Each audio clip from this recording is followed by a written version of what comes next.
నిన్నిలా చూసి పయనించి వెన్నెలే చిన్నబోతుంది. కన్నులే దాటి కలలన్నీ ఎదురుగా వచ్చి నిలుచుంది. ఏమో ఇదంతా నిజంగా కలలానే ఉంది. గుండెల్లో ఏముందో కళ్ళల్లో తెలుస్తుంది. పెదవులకు ఈ మౌనం నీ పేరే తలుస్తుంది. నిలవదు కద హృదయం నీ అలజడి వినకుంటే. కదలదు కద సమయం నీ ఊసుని వినకుంటే.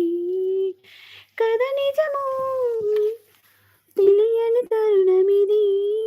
నైస్ వాయిస్ అండి. అవునా ప్రవీణ్ గారు?